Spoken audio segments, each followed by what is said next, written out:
¿Qué tal, muchachos? ¿Cómo están? Me presento, soy William, nuevamente en un episodio hace mucho tiempo de Fisher William Podcast. En esta sección de hoy vamos a iniciar un nuevo tema, una nueva sección en realidad, que se va a llamar Salud en Equipo.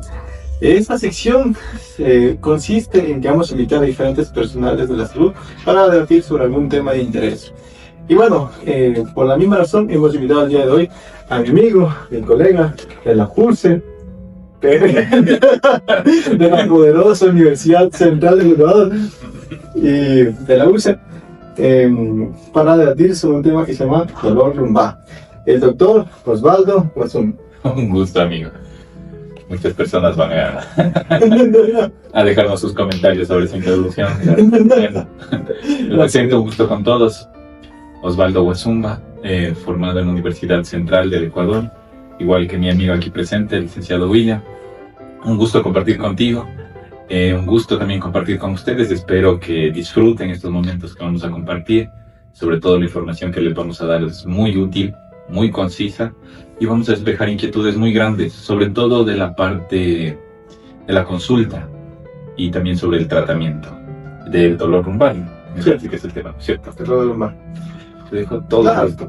Bueno, es un tema importante porque realmente el dolor lumbar es una de las causas o uno de los motivos de consulta médica más frecuentes en todo el mundo, tanto a nivel fisioterapéutico como a nivel médico. Entonces, bueno, hemos tenido algunas preguntas que nos enviaron y bueno, doctor, cuéntame las preguntas que... Yo vengo trayendo las preguntas. Vengo con las inquietudes más comunes, ¿no?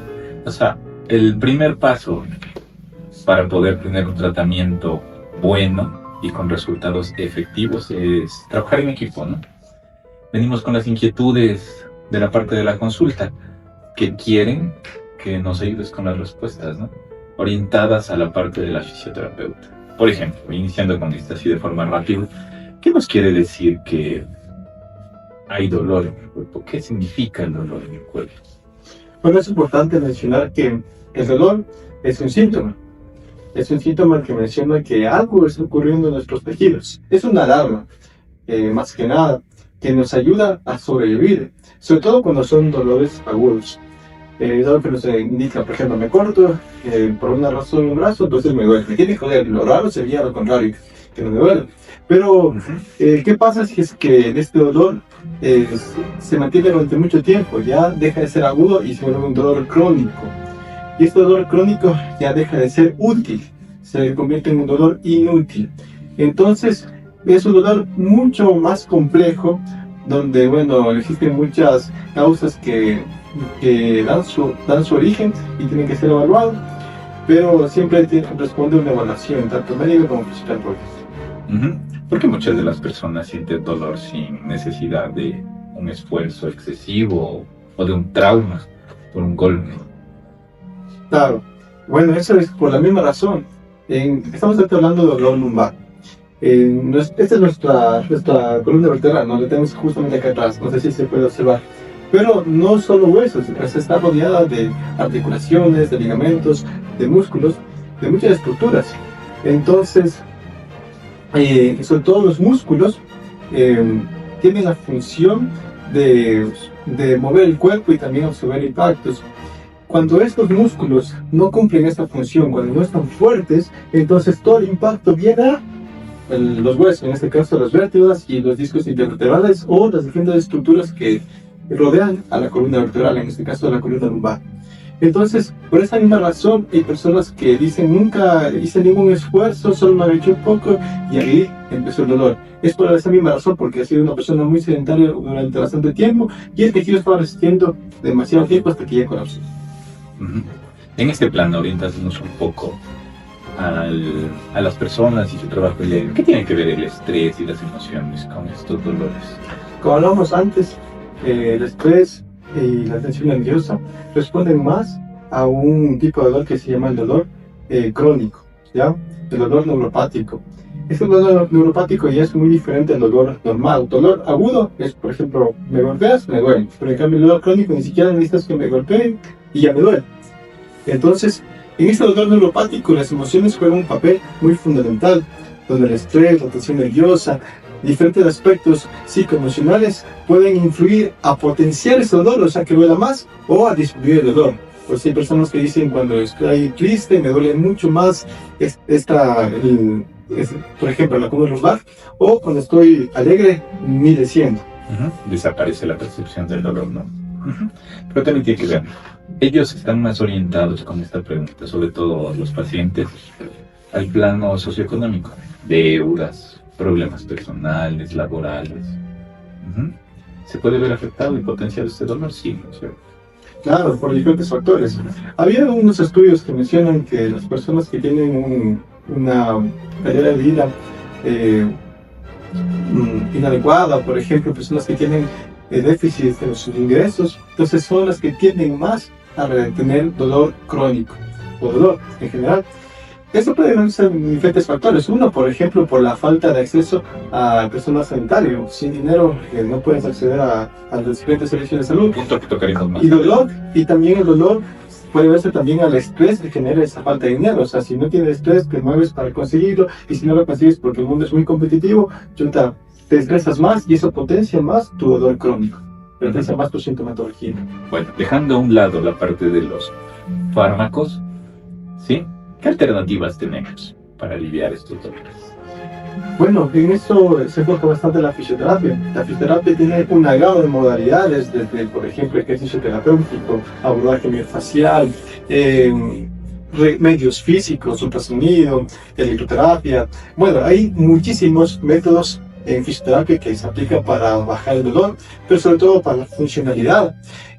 Podemos hablar de bastante si fuese el caso, pero la combinación de todos estos métodos bien estructurados, no es solo dar por dar mientras más mejor, sino la combinación bien estructurada y bien planificada, puede bajar el dolor, y más allá del dolor, porque el fisioterapeuta no se enfoca solo en el dolor, su enfoque principal es en la funcionalidad y el movimiento. Ese es el enfoque del fisioterapeuta. ¿Por qué? Porque al devolver el movimiento al paciente y al devolver también la funcionalidad de las diferentes actividades de la vida diaria que puede realizar el paciente, va a bajar sí o sí el dolor.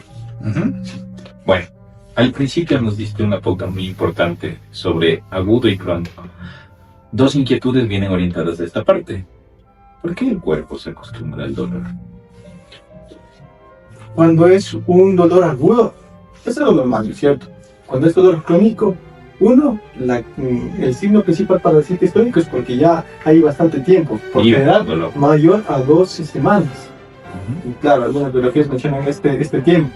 Entonces, ¿para qué ha pasado bastante tiempo para que viva el paciente con dolor? Es porque el tejido ya se sensibilizó. O sea, es como, por ejemplo, una analogía que puedo dar, una metáfora, es la gota que cae a una roca. Tal vez las primeras gotas no pasa nada, ni siquiera le rasguña la roca, pero eso déjale bastante tiempo, sí o sí va a perforar la roca. Es porque el tejido se sensibiliza, y al no tener una recuperación ideal para que ese dolor desaparezca, ya asocia sí o sí cualquier estímulo a dolor. Entonces esa es la respuesta. También tendrá que ver con su percepción del dolor. ¿Aumenta su umbral para tolerar el dolor? En este caso, disminuiría su umbral para aumentar el dolor, porque digamos, si esto aumenta es mucho más resistente. También si disminuye es porque está mucho más sensible. Sí, pero en este caso ellos van a vivir con el dolor, ¿sí? Tal vez no formule bien la pregunta, pero en este caso, como viven con ese dolor que ya está crónico, ¿sí? Su percepción y su umbral para sentir ese dolor que les permita generar movilidad y actividades va a aumentar, que si no, se limitarían mucho, ¿sí? Claro. Sí, en esa parte parece que hubo una confusión en la formulación, pero bueno, queda claro esa parte, ¿no? Conviven con el dolor porque su umbral sube, tolera más, ¿de acuerdo? Y como consecuencias, ¿sí? ¿Qué consecuencias para la vida de los pacientes se generan por vivir con dolor? Bueno, la principal consecuencia que se genera por el dolor tenemos que abordar desde el aspecto biopsicosocial. Nosotros como seres humanos no somos entes solo de carne y hueso, sino que también tenemos un entorno con el cual nos relacionamos, una mente y sus emociones, y también su cuerpo físico. El dolor va a atacar a estas tres actividades. Pongo un ejemplo: dolor lumbar. Me duele la lumbar. Y primero, la actividad física me va a limitar. Yo no voy a poder realizar la flexión de cadera porque me va a doler la zona lumbar. ya en el bio, que lo atacó. En el psicológico, si se vuelve crónico, es porque yo ante cualquier movimiento que yo piense que me voy a flexionar la cadera, yo voy a sentir que me va a doler, entonces dejo de realizarlo y eso automáticamente me lleva al siguiente punto, al social. Por ejemplo, si es que, no sé, a mí me gustaba bailar y perder hasta el suelo, ya no voy a poder realizar esa actividad. ¿Por qué? Porque tengo que flexionar la cadera. Era necesario Claro. ser el ejemplo del país. Entonces, sí o sí, el dolor va a limitar la actividad del individuo de una u otra forma.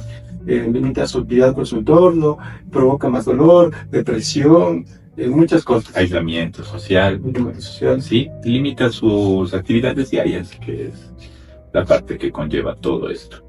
Claro. Sí. Sí, bueno, eso era bastante en lo que nos preguntaban sobre el dolor y cómo este se interpreta con los pacientes. Había unas dudas también muy interesantes que nos mandaban los seguidores. Doctor, nos preguntan, ¿cómo saber si debo ir primero al médico o al fisioterapeuta? De forma rápida, ¿sí? Para evitar confusiones. Si el dolor se presenta de una forma abrupta, estabas bien y se presentó el dolor, sobre todo en este caso que estamos hablando de la región lumbar, debe ser evaluado por el médico, ¿sí? Porque necesitamos llegar al diagnóstico, a la causa, ¿de acuerdo? Para poder cortar la causa e iniciar el tratamiento para la recuperación y evitar posibles recaídas.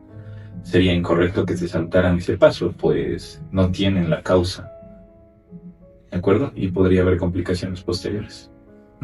Claro. ¿Y qué signos también serían unos signos importantes de tenerlos en cuenta para tener una atención muy rápida, muy emergente? Sobre todo, limitar la movilidad del paciente, en este caso, por el dolor, también que haya pérdida de sensibilidad, olvido, en este caso si estamos hablando de las extremidades, centrándonos un poco en la región lumbar, haciendo puño percusión, en este caso podríamos descubrir que la causa es renal, más no es muscular, ¿no? Pues hay una lesión de órganos, haría pensar en cálculos o litiasis renal, pérdida de control de esfínteres, porque estamos hablando de la región lumbar. Cosas así nos hacen pensar que tiene que ser emergente la valoración por el médico. Claro, también es algo súper importante que consideramos en fisioterapia, que cuando ningún tratamiento cede, ningún tratamiento fisioterapéutico cede, entonces ya es porque es una cosa mucho más grave que debe ser evaluada a veces por exámenes de sangre, a veces por un especialista mucho más específico y que vea por qué no cede el dolor. A veces son cosas sumamente graves como cáncer. Claro, la mayoría de esas complicaciones se presentan cuando se saltan el primer paso, ¿no? Una vez que nos damos cuenta del diagnóstico, ahí podemos continuar con las terapias, ¿no? Algo que una vez con unos profesores, unos colegas discutíamos, era que de cierta forma, bueno, también vamos a hablar de eso en las siguientes preguntas que nos hicieron, el paciente sí podría asistir siempre y cuando el profesional, digamos el fisioterapeuta, sepa diagnosticarla, porque si es un problema musculoesquelético que puede diagnosticar el fisioterapeuta, entonces yo en mi consideración sí puede primero ir al fisioterapeuta y si es que realmente es de su competencia, pues entonces él lo trata, pero si es que no, entonces ahí sí para que lo refiera al médico. Eso es el trabajo en conjunto. Claro, ¿no? También se considera de primera línea su participación cuando ya hubo un diagnóstico, hubo un tratamiento y ese dolor volvió por una recurrencia, ¿no? Pero no estamos hablando de un tiempo corto, sino a largo plazo también cuando estamos hablando de que ese dolor sea por actividad, ¿no? En puestos de trabajo, introduciéndonos un poquito a la medicina ocupacional por movimientos repetitivos y ese tipo de patologías, pero ya son ocupacionales. Sí. Sobre todo para pacientes que tienen labores en fábricas y puestos donde generan movimientos repetitivos. Cuando hablamos de dolor lumbar, hay una práctica muy común, que es el toma común de antiinflamatorio, es decir, la automedicación. ¿Qué usted piensa sobre eso? Que es muy común, ¿sí? Hay términos muy simples, pero el más común es la botica del barrio. la mayoría de los pacientes recurren directo al farmacéutico. Se saltan tanto mi parte como la tuya, y ellos van directo a calmar el dolor. Como estuvimos revisando y conversamos en estos minutos, no es esa la solución. Tenemos que buscar la causa y tratar la causa, más no la automedicación, porque eso solo va a disminuir el umbral, ¿sí? Va a quitar el dolor, pero mientras el fármaco esté realizando su trabajo. Una vez que termine y sea eliminado, va a volver. Volver y encontrarnos nunca. ¿Y cuáles serían las consecuencias de una automedicación prolongada? Son complicaciones graves, ¿no? Desviándonos un poquito del tema de forma rápida, todos los medicamentos tienen sus ventajas y sus desventajas, ¿no? En este caso, los antiinflamatorios, su complicación más grande es gástrica, ¿no? Irritaciones como una gastritis aguda, pueden verse más complicados con el tiempo, presentando sangrados por úlceras. Y si no hubo un correcto manejo en un tiempo muy largo, estamos hablando ya de años, cáncer gástrico. Afectaciones intestinales también. Si nos vamos un poquito más profundo, el metabolismo también afecta en la parte renal. Hay medicamentos que se eliminan por los riñones. Si hay un paciente insuficiente que tiene insuficiencia renal y le automedican, estos va a generar un daño renal. Y yo estoy viendo, por ejemplo, de pacientes que ni bien le duele un poquito la espalda, ya sea porque hizo un mal movimiento o porque recibió un traumatismo pero que no fue tan grave, y de una se toman ibuprofeno. Que es una decisión apresurada, pero tenemos que traspolar eso al estado en el que estamos, ¿no? La economía no se ve tan sólida como para poder que todas las personas tengan acceso a la salud, ¿no? Al manejo correcto de sus patologías, yendo tanto a los profesionales de la salud para que ellos le den el diagnóstico. Ellos consideran que es más fácil y más económico recurrir directamente a la farmacia o la botica de su barrio. Y también la parte es contraproducente porque según cómo se comporta el tejido, ¿no? Cuando tenemos una lesión musculoesquelética aguda y nosotros le metemos antiinflamatorios para bajar la inflamación, cortamos este fenómeno normal y natural que tiene que ocurrir dentro de nuestros tejidos ante una lesión, o sea, que se inflame. Entonces puede que sí, se recupere un poco más rápido de lo normal el tejido, pero a la larga el tejido se vuelve más débil, es decir, ya no soporta la misma cantidad de peso, no va a soportar la misma presión que le pueda meter en diferentes actividades de la vida diaria. Entonces también es una pérdida que, más allá de lo que nos mencionó nuestro colega, también es erróneo. Claro, pero toca ponernos también en el plano del paciente, ¿no? Claro. Ver la forma de educarles y sobre todo que tengan confianza en nosotros para que ese dinero que invierten en conjunto para un buen diagnóstico les ayude y no genere complicaciones a largo plazo. Claro. Una pregunta que también hacen bastante los pacientes. ¿Por qué si es que ya dejaron de tomar su medicación, pasa un cierto tiempo, vuelve el dolor? Porque, como lo mencionamos hace unos minutos, solo están quitando el dolor, más la causa sigue ahí. No se resolvió. No se resolvió el problema, simplemente aliviaron el dolor, el tiempo que dure el fármaco.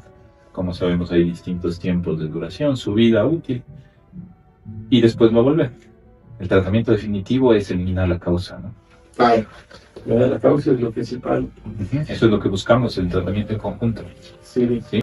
¿Te acuerdas que también habían de forma repetitiva preguntas puntuales, pero ya que mezclaban nuestras dos áreas? Claro. Al final quedamos en el acuerdo que tenemos que trabajar en conjunto, un equipo completo. El doctor, el paciente y en este caso hablando de los dolores y sobre todo la parte lumbar, nuestro colega, el fisioterapeuta. ¿Sí? Trabajando los tres en conjunto tenemos resultados más prontos y más efectivos. ¿De acuerdo? Entre esas, una de las preguntas que se repetía mucho y que era para ambos, ¿no? ¿El dolor de la espalda siempre significa que tenemos una hernia? A mi parecer, desde fisioterapia, no. O sea, porque, bueno, dolor de espalda en este caso espalda baja, lumbalgia, sigue siendo un síntoma, pero puede ser un síntoma de muchas otras disfunciones. Puede ser una hernia, puede ser una espondilolistesis, puede ser una reticulopatía, puede ser muchas cosas. Entonces lo principal es la evaluación. Con la evaluación, la historia clínica adecuada, entonces se puede llegar a la raíz del problema. Claro. En la mayoría de las consultas, un dolor en la espalda baja, la región lumbar, no significa que tenga una hernia, ¿sí? La mayoría de estos dolores son por tensión, malas posturas, manejo inadecuado de cargas. Te podría mencionar que de unas 10 consultas, 8 están relacionadas con eso. Y las otras 2 con un trauma. Claro, sí, toca ir a la raíz del problema para ver qué es. Alguna otra pregunta que teníamos, por ejemplo, era, bueno, esto creo que va más con fisioterapia, que decía, es importante guardar reposo ante un dolor de espalda. Yo más con él, pero ¿tú qué piensas? Sobre todo el reposo debería ser por un tiempo corto, ¿no? Buscar el alivio ahí sí con analgésicos, dependiendo, ¿no? Cada caso puntual. Y su recuperación, pero no tiene que ser prolongado ese reposo, porque asumo que vas a mencionar lo de la pérdida de masa muscular. Claro, exactamente, justo se iba a mencionar. Aquí viene la palabra principal que mencionaban una prueba, un examen. Depende. Depende, sí, claro, es que depende. Depende bastante. O sea, si es que el dolor que tú tienes, si solo me dices me duele, no me dices nada. Pero si es que me dices me duele porque me golpearon, o porque me golpearon con una varilla, o porque me atropelló un carro, o simplemente tengo una tensión porque, no sé, trabajé bastante el día de ayer. Entonces, son diferentes causas. Ante una tensión muscular, entonces no sería lo más adecuado que guardes reposo, sino un programa de ejercicio terapéutico, posiblemente una liberación miofascial, y con eso estarías bastante bien. Pero ante una fractura, algo que sea muy fuerte, entonces ahí sería importante guardar reposo, disminuir la actividad. ¿Para qué? Para que se construya el hueso. Y sobre todo porque si guardamos demasiado reposo, existe un fenómeno que se llama la atrofia muscular. El músculo se vuelve débil, disminuye su tamaño, y eso también provoca muchos cambios que a la larga nos perjudican. Sí, se consideraría, dependiendo de los casos, no evitando y limitando el de la fractura, pues es esta parte un reposo de 24, 48 horas. Claro, debemos valorar qué tipo de fractura es, y ahí sí, al especialista. Buscando las consolidaciones, eso ya hablamos de semanas. Otra, esta sí, grande. ¿Frío o calor? Frío o calor. Claro.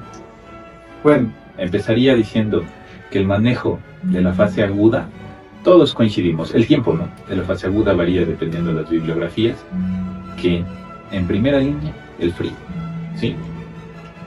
La fase aguda que se recomienda y donde es la mayor parte del acuerdo, 24, 48, 72 horas. Y después sí el calor.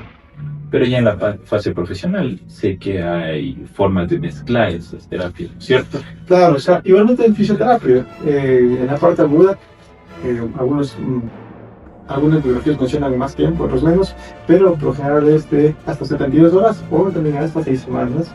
Se considera que es la primera fase con frío.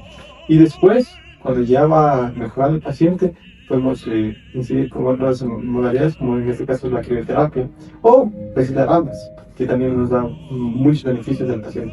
Para que no les quede duda, esa de las 6 semanas de la fase aguda me parece que es de Paquito Hurtado, ¿no es cierto? Sí, me parece que es de esa parte.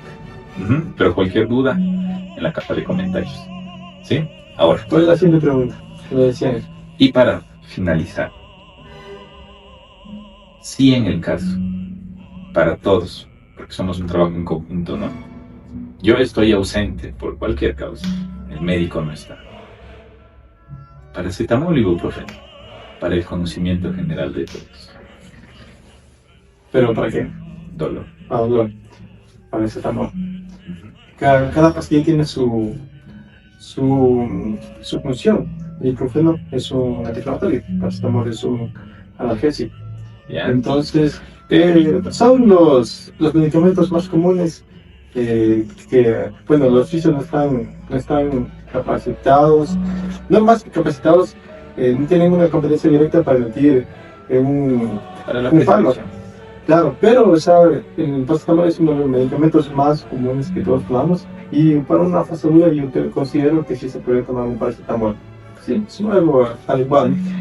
Claro que nosotros tenemos una condición para necesitar una gabapentina o morfina, ese tipo de medicamentos que son más fuertes, pero el paracetamol. Entonces, Claro. Pero entrando a la aclaración en la parte médica, hicimos un pequeño acotamiento donde les mencionaba, no todos los fármacos son buenos y malos, pero en este caso, el paracetamol es uno de los que menos efectos adversos va a tener, ¿sí? Y podríamos utilizarlo con prudencia, ¿sí? El resto sí necesita ciertos complementos y valorar ciertas indicaciones extra y se prescriben dependiendo de cada paciente, ¿no? Y también su grado de dolor. Pero ese sí es, si tienen mi permiso y el de los médicos para poder tomar, mientras llegan a la valoración, ¿no es cierto? claro, claro. Sí, para evitar No complicaciones. pasa nada. Claro, eso con prudencia, tampoco te vas a tomar toda la caja. Bueno, eso sí, Eso no sí, creo sí, que pase. cuiden su hígado. Es muy importante. Bueno, entonces creo que hemos acabado con una de las preguntas que nos hacían los suscriptores. Creo que este podcast ha sido bastante enriquecedor. Vamos a tener más sesiones como esta, hablando de diferentes temas, diferentes patologías o disfunciones.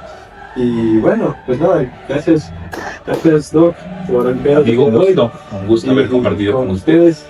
Esperemos que la salud en equipo siga creciendo más, que podamos conversar con más colegas de la salud, orientándonos a distintas áreas, ¿sí? Porque al final todo es trabajo en equipo, ¿sí? La recuperación es más pronta, el diagnóstico es más certero y evitamos complicaciones. El trabajo debe ser siempre multidisciplinar. Cuídense mucho. Chao. Amigo, un gusto. Ya, pues, nos vemos al rato. Chao, chicos. Cuídense.